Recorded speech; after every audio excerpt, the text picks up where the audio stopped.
Hello students, how are you. आशा करता हूं कि आप लोग अच्छे होंगे, स्वस्थ होंगे, ठीक ठाक होंगे। मेरे channel doctor AKS maths classes में आपका स्वागत है।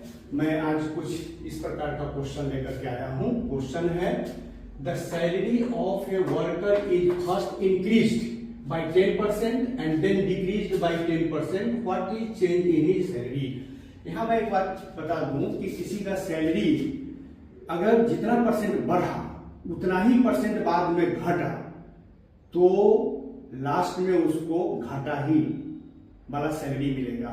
मतलब क्या हुआ कि किसी वस्तु का प्राइस या किसी का सैलरी जितना परसेंट इंक्रीज किया उतना ही परसेंट बाद में डिक्रीज किया तो रिजल्ट डिक्रीज होगा। इस बात को हमेशा याद रखेंगे। जैसे आप देखें यहाँ पर, if the value of A number is first increased by A% and later decreased by A%, then the net effect is always decrease. ये जो है always decrease होगा, which is equal to A of A%, that is A into A by 100% means A square by 100. यही main effect है, इसी चीज को याद रखना होगा। मतलब एक बार A% इंक्रीज किया फिर A% डिक्रीज किया तो उसके सैलरी पर इफेक्ट क्या होगा? डिक्रीज होगा। कितना डिक्रीज होगा? A square by 100%। इसी बात को याद रखना है। इस बात को याद रखेंगे, कोई भी सम इस तरह का सम सेकेंडों में बन जाएगा। अब जैसे देखें, the salary of a worker is first increased by 10% and then decreased by 10%. What is change in his salary? पहले 10% इंक्रीज किया फिर 10% डिक्रीज किया तो क्या होगा? उसके सैलरी में चेंजिंग क्या होगा? तो सबसे बड़ी बात की डिक्रीज होगा। कितना डिक्रीज होगा? तो वही A स्क्वायर बाई 100। ये तो यहाँ पर 10 है तो 10 का स्क्वायर बाई 100%। तो 10 का square means 100 by 100 cancel equal to 1%। 1% का उसको डिक्रीज होगा सैलरी में। तो ये आंसर हो गया। अगर इसको स्टेप बाय स्टेप बनाएंगे तो 2 मिनट समय लगेगा, लेकिन ये तो 2-5 सेकंड में बन गया।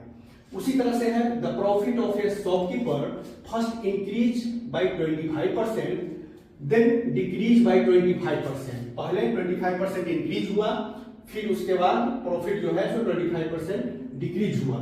Then what is the effect at the end of year in business? तो घटा लगेगा। डिक्रीज उतना परसेंट 25% इंक्रीज किया फिर 25% डिक्रीज किया तो लॉस होगा। कितना लॉस होगा? तो ही 25 का स्क्वायर बाई 100%। तो 25 स्क्वायर मीन्स 625 बाई 100% मीन्स 6.25%। इतना का उसको लॉस होगा। तो 6.25% मतलब ये आंसर हो गया। तो मेनली है कि इस चीज को याद रखेंगे तो इस तरह का क्वेश्चन तुरंत में बन जाएगा। और ऐसा कॉम्पिटिटिव एग्जाम में आता है। टेक्निक वाला ही क्वेश्चन कॉम्पिटिशन एग्जाम में आता है। और मैथ जो है बहुत ही इंटरेस्टिंग सब्जेक्ट होता है। मैथ को अच्छा से अगर पढ़े तो बहुत इंजॉय करेंगे मैथ्स में। ठीक है, ओके। यदि वीडियो अच्छा लगा हो तो शेयर करेंगे, सब्सक्राइब करेंगे, लाइक भी करेंगे ज़्यादा से ज़्यादा। Thank you.